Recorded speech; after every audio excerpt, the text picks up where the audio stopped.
Assalamualaikum, halo teman-teman semuanya. Jumpa lagi dan kali ini kita akan membahas tentang kunci dalam membuat PTK ya atau penelitian tindakan kelas. Namun sebelum video dilanjut, jangan lupa untuk like and subscribe-nya.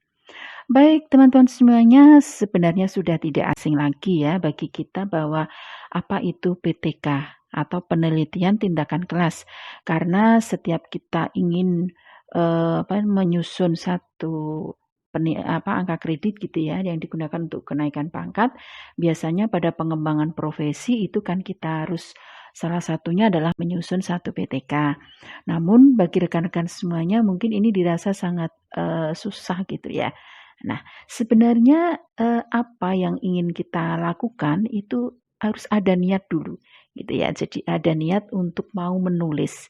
Nah, setelah itu kita akan termotivasi untuk menghasilkan satu karya yang baik.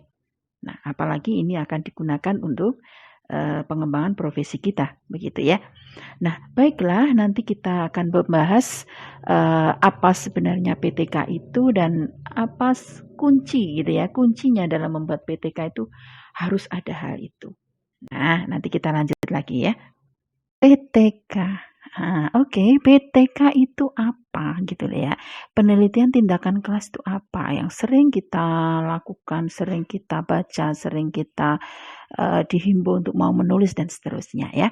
PTK adalah satu metode penelitian kualitatif yang dilakukan oleh pendidik ya atau guru dengan tujuan untuk memperbaiki dan meningkatkan sistem mengajarnya atau sistem mengajarnya. Nah, jadi nanti kita lakukan satu penelitian tindakan ya di kelas di mana untuk tujuannya itu tadi untuk memperbaiki dan meningkatkan sistem mengajar.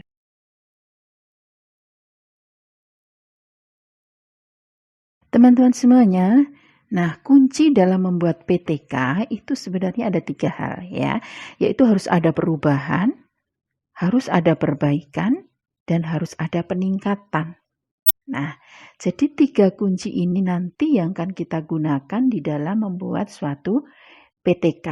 Ya, perubahan maksudnya ya harus ada perubahan di dalam sistem mengajarnya.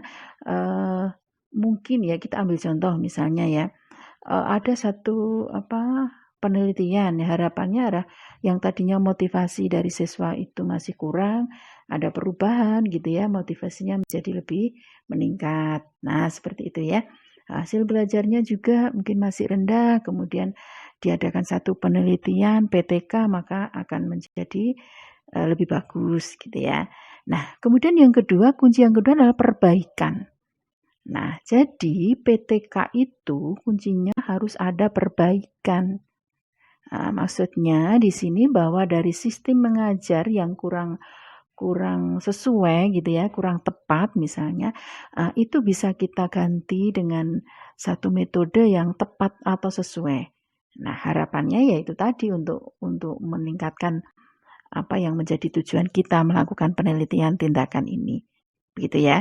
Jadi untuk memperbaiki lah cara kita mengajar, baik itu metode, baik itu modelnya pembelajaran, atau bahkan mungkin ada media yang harus digunakan dan seterusnya gitu ya. Kemudian kunci yang ketiga adalah peningkatan. Jadi harus ada peningkatan. Nah, jadi saat kita melakukan PTK itu harus ada apa yang meningkat gitu ya. Misalnya siswa lebih aktif, siswa lebih termotivasi belajarnya, kemudian keinginan bertanyanya juga lebih meningkat dan seterusnya.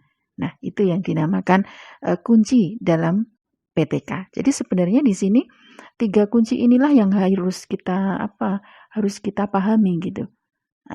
Jadi dari 3 kunci ini maka nanti kita akan bisa menyusun suatu PTK. Oke, teman-teman semuanya, tadi sudah kita pahami ya. Jadi dalam membuat PTK itu kuncinya adalah harus ada perubahan, harus ada perbaikan, dan harus ada peningkatan. Nah, sekarang kita ingin melihat juga bagaimana ciri-ciri dari satu PTK. Gitu loh ya. Cirinya itu apa? Kadang-kadang teman-teman juga suka bingung. Ini penelitian yang saya lakukan PTK itu cirinya yang bagaimana? Gitu ya.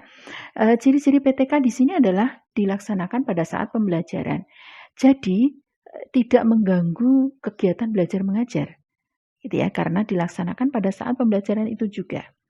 Nah, kemudian bersifat fleksibel atau situasional. Dan ini merupakan bentuk evaluasi diri ya. Nah, jadi kalau sistem mengajar kita itu belum bagus, kurang sesuai maksudnya ya, kurang tepat atau kurang sesuai, maka kita gantilah metodenya, medianya. Nah, itu kan merupakan satu evaluasi diri gitu ya. Dan juga bisa kita perhatikan misalnya keaktifan siswanya kok rendah, motivasi belajarnya juga turun sehingga hasil belajarnya juga menjadi lebih tidak baik gitu ya. Nah, ini kita melakukan satu PTK. Nah, kemudian ada upaya kolaboratif. Nah, jadi ada bentuk kerjasama dengan teman sejawatnya. Nah, gitu deh ya. Jadi nanti kita bisa saling karena ada pengamatannya juga itu. Jadi bisa saling memberikan hasil atau masukan gitu ya, demi kebaikan atau demi bagusnya penelitian yang kita lakukan begitu. Kemudian ada data pengamatan dan perilaku empirik. Ya, jadi nanti ada data pengamatan yang diperoleh pada saat kita melakukan satu penelitian tindakan kelas.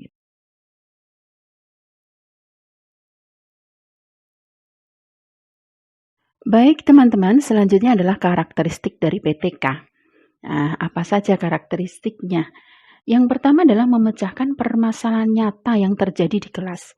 Ya, jadi yang dimaksud di sini adalah permasalahan yang nyata yang kita alami pada saat pembelajaran di kelas. Nah, ini yang menjadi karakteristik dari PTK. Selanjutnya adalah berangkat dari refleksi diri. Iya, jadi kita itu merefleksi diri. Apa dari sistem mengajar kita yang mungkin kurang tepat, kurang sesuai, begitu ya, sehingga menjadikan anak itu motivasinya rendah, minat bacanya juga kurang, kemudian hasil belajarnya turun dan seterusnya. Begitu ya. Selanjutnya adalah karakteristik dari PTK lainnya, upaya perbaikan kolaboratif. Ya, jadi seperti pada cirinya tadi bahwa di situ adalah adanya upaya perbaikan kolaboratif atau kerjasama, ya. Kemudian adanya tindakan yang bertanggung jawab. Ya, karena ini adalah satu penelitian tindakan kelas, maka terdapat tindakan. Jadi yang harus kita lakukan pada saat penelitian itu yang membuat atau yang menjadikan penelitian kita itu menjadi lebih adanya menuju ke arah tujuan yang kita harapkan, gitu ya. Jadi tindakan apa yang kita lakukan agar mencapai tujuan yang kita inginkan. Nah, disitulah sebagai karakteristik daripada PTK. Selanjutnya kita akan menentukan langkah awal dalam membuat PTK itu apa. Ya, langkah awal dalam membuat PTK adalah menemukan masalah nyata yang terjadi saat pembelajaran di kelas. Nah, kita saat mengajar kan banyak sekali tuh permasalahan-permasalahan ya, atau masalah-masalah yang terjadi. Nah, inilah yang dilakukan jadi sebagai langkah awal dalam membuat PTK. Kita harus temukan dulu ya, masalah apa yang terjadi, masalah nyata loh ya, yang terjadi di dalam kelas. Jadi saat pembelajaran berlangsung. Nah, kemudian masalah itu tentunya kan banyak ya, masalah 1, masalah 2, masalah 3 gitu. Nah, jadi ada yang anaknya, apalagi di saat pandemi ya, pembelajaran pandemi, gimana anak itu susah sekali untuk belajar, anak ada yang mengantuk saat belajar, gimana anak itu tidak tidak tertarik pada pembelajaran kita dan seterusnya. Nah, masalah-masalah itu nanti kita identifikasi. Jadi identifikasi masalah. Banyak mesti ya masalah-masalah yang ada. Nah, dari identifikasi masalah tadi, mungkin dari berkaitan dengan hasil belajarnya, media yang digunakan, metode dan seterusnya gitu ya.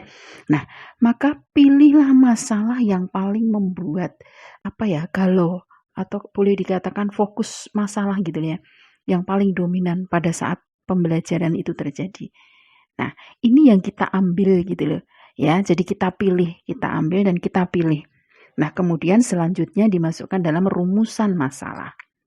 Nah, ini kalau kita sudah menemukan seperti ini, sudah menemukan rumusan masalahnya, maka saatnya kita akan melakukan penelitian yang dengan menggunakan satu tindakan gitu ya, akan berlangsung dan terjadi pada saat pembelajaran itu juga.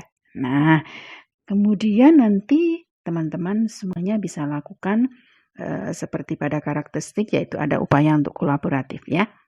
Oke, masalah itu kan perlu dipecahkan, gitu ya. Ya, jadi setelah menentukan rumusan masalah dari identifikasi masalah, kemudian mungkin nanti ya juga ada pembatasan masalah dan sampai pada rumusan masalahnya.